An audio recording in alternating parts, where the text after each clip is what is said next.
함께 하실 말씀은 마태복음 1장 18절에서 25절까지의 말씀입니다. 이번 한 주간 성탄절 메시지를 통해서 여러분들하고 함께 하도록 하겠습니다. 성탄이라고 하는 것, 말 그대로 성스러운 탄생, 예수 그리스도께서 성령으로 잉태되어 이 땅에 오셨다라고 하는 것을 우리에게 보여주는 사건 중에 사건입니다. 역사의 현장이라고 하는 것이죠. 왜냐하면 예수님이 이 땅에 오심으로 말미암아 BC와 AD가 구분이 되기 때문입니다. 예수님 이전의 삶, 그리고 예수님 이후의 삶이라고 하는 그 기준점이 되고 그 구분점이 되는 것이 바로 예수님의 탄생이라고 하는 것입니다. 흔히들 사람들은 과학이 말하는 것을 다 인정하려고 하고, 마찬가지로 과학은 아직까지도 밝혀지지 않은 사실들에 대해서 끊임없이 탐구하며 그것이 과학적으로 증명되기를 바라는 모습들로 살아갑니다. 진화의 과정도 마찬가지고요. 그리고 인간으로서는 도저히 이해할 수 없는 이런 수많은 일들을 어떻게 하면 과학적으로 증명할 것인가를 평생 연구하면서 보내는 사람들이 있습니다. 진화의 과정 속에서 나타나는 원숭이와 인간의 DNA를 연구하는 사람은 평생 그 연구를 하다가 마치는 것이죠. 그런데 만약에 그분이 창조의 원리를 알고 있다라고 하면 그 문제는 너무나도 간단하게 해결되는 문제입니다. 평생 그렇게 연구하지 않아도 될 것들을 평생 연구하며 자신의 삶을 보내는 너무나도 안타까운 삶을 살아가는 사람들이 많다라고 하는 것이죠. 우리는 창조의 과정에 대해서 설명하지 않습니다. 왜? 창조는 하나님께서 직접 창조하신 것이기 때문에 우리는 그걸 믿기만 하면 되는 것이죠.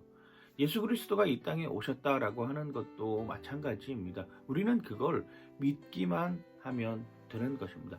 성령이 지금까지 우리의 삶을 인도하고 계시고 성령의 역사가 지금 이곳에도 일어나고 있다라고 하는 것은 우리는 굳이 설명하지 않습니다. 왜? 그건 인간의 범주를 뛰어넘는 것이기 때문에 인간이 아무리 많은 지식을 가지고 인간이 아무리 많은 과학을 갖는다 할지라도 그걸 설명해내고 그걸 정말로 인간의 구미에 맞게 딱 맞추어서 이야기할 수 있는 요소는 아니라고 하는 것이죠. 예수님의 탄생도 마찬가지였습니다. 예수님이 탄생하셔야 되는 가장 큰 이유는 우리를 죄에서 구원해 주시기 위해서입니다. 우리를 죄에서 구원해 주시기 위해서 예수님이 이 땅에 오셨다면 그는 당연히 죄가 없으신 분으로 이 땅에 오셔야 한다라고 하는 것이죠. 인간은 누구나가 아담이 저지른 그 원죄로 인하여서 유전적으로 태어나는 순간부터 죄인이 될 수밖에 없었습니다. 그럼 죄인으로 태어나지 않기 위해서 하나님이 선택하신 방법이 무엇이냐? 그것이 바로 성령으로 잉태되는 방법을 하나님은 택하셨습니다. 예수님이 유일한 사건이죠.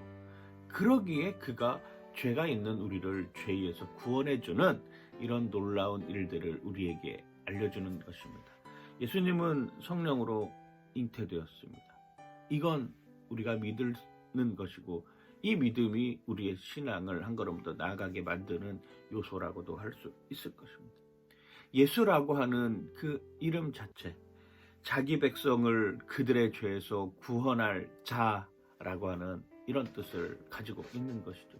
예수님이라고 하는 그 구원자, 메시아가 가지고 있는 그 뜻은 자기 백성을 저들의 죄에서 구원할 자, 그러기에 예수님밖에 없는 것이고 예수님이 아니고서는 아무도 그 일을 감당할 수 없는 것이며 예수님이어야만 된다라고 하는 것입니다. 이건 그냥 단순히 어느 한 날 딱 그렇게 하기로 정해져서 이루어진 것이 아니라 과거 구약으로부터 선지자들로부터 끊임없이 예언되었고 그 예언의 성취가 바로 예수님의 탄생이라고 하는 것이죠. 이게 우리가 믿어지는 사건이자 사실이라고 하는 것입니다. 그러면서 우리가 흔히 성탄절에 주어지는 메시지 중에 한 메시지, 마태복음 1장 23절은 이렇게 표현을 합니다.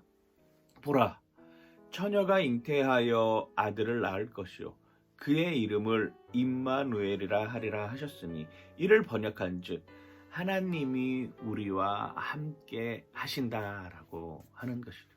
그렇습니다. 예수님은 성령으로 잉태되셨습니다. 그리고 그 예수님이라고 하는 것은 저가 자기 백성을 그들의 죄에서 구원할 자라고 하는 것을 우리에게 알려주는 것이며, 그분이 바로 임마누엘 되신 주님, 즉 하나님이 우리와 함께 하신다라고 하는 모습으로 오늘 이 성탄의 현장까지도 함께하고 있다라고 하는 것입니다. 우리는 그걸 믿는 것입니다. 우리는 하나님의 창조도 믿고, 우리는 성령으로 잉태된 예수 그리스도를 믿고, 그리고 지금도 성령의 역사가 우리와 함께하고 있다라고 하는 것을 믿는 사람들입니다. 그 사람들이 바로 그리스도인들이라고 하는 것이겠죠. 당신은 그리스도인입니까? 하나님의 창조와 성령의 잉태, 성령의 역사, 성령의 조명, 성령의 내주하심을 믿는 여러분들 되시길 주님의 이름으로 간절히 축원하고 축복합니다. 오늘의 한 줄, 예수님은 성령으로 잉태되셨습니다. 그렇습니다. 이게 믿음입니다. 이건 예수님밖에 할 수 없는 일이고 예수님이어야만 가능한 일임을 기억하는 여러분들 되시길 주님의 이름으로 간절히 축원하고 축복합니다. 파이팅! 하나님 감사합니다. 하나님의 창조를 믿게 하여 주시고 성령으로 잉태된 그 예수 그리스도를 믿게 하여 주시고 그 믿음으로 살게 하여 주시옵소서.